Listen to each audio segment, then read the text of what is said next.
So if I quote from the Holy Quran, Surah Al-A'raf, verse 51, فَالْيَوْمَ نَنْسَاهُمْ كَمَا نَسُوا لِقَاءَ يَوْمِهِمْ هَذَا. Okay? Today we will forget them, literal translation, okay? Just as they forgot this day, or the meeting of this day of theirs. Okay?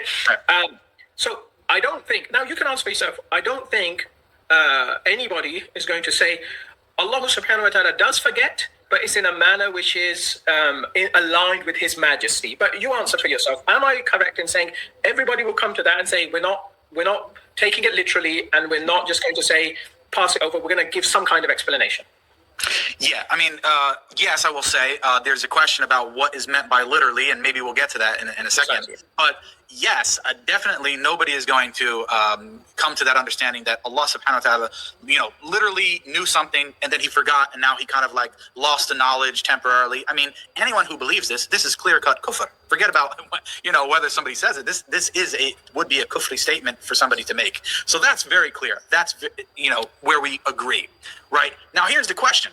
Now, because we don't interpret it that way, and we interpret it a different way, does that mean that both of us or either of us are making ta'wil, right? And from my point of view, I would say no. And one of the reasons for that is that there's not only, there's another ayah that comes to mind. I don't have it before me, so I'm just going to speak about it. It's when Musa alayhi salam says that basically the knowledge is with Allah, and then he says that his Lord neither forgets nor makes an error, right? So very clearly we have clear-cut statements in the Quran that say that Allah subhanahu wa ta'ala does not forget.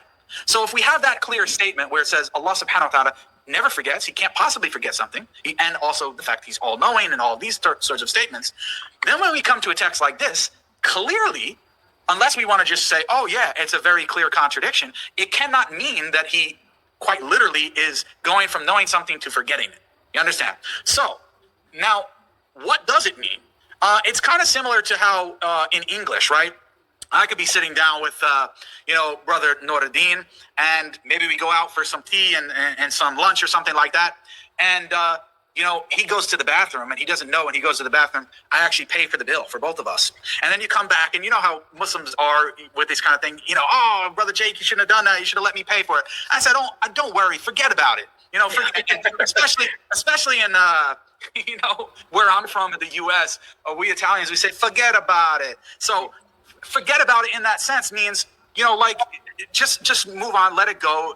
Don't really focus on it or worry about it so much. I'm not saying it's exactly the same connotation for Allah subhanahu wa ta'ala, but it basically means that sort of just pass over it. And it's not as if He totally forgot about it. It's as if He's not going to make a judgment now based upon whatever it is when He says that He's forgetting about it. So that's the context. This is the language, not only in Arabic, but also in English. I just gave that sort of analogy for people to kind of understand. And we do have other ayats in the Quran that kind of state that. Now, I think that you would agree with my interpretation. I don't think we don't disagree on what the ayah actually means, but the disagreement might be, and this is why I really like what you said. To me, it doesn't really matter about the label, right? Yes. If you want to say, oh, Brother Jake, but then that means you're doing ta'wil.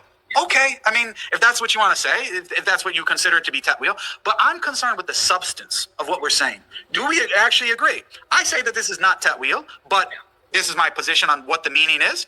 You might say it's ta'wil, Brother Jake, but I agree with you on what it means. Okay, so then we have just a sort of verbal or linguistic sort of dispute and distinction. But there's no genuine khilaf in that sense on this ayah.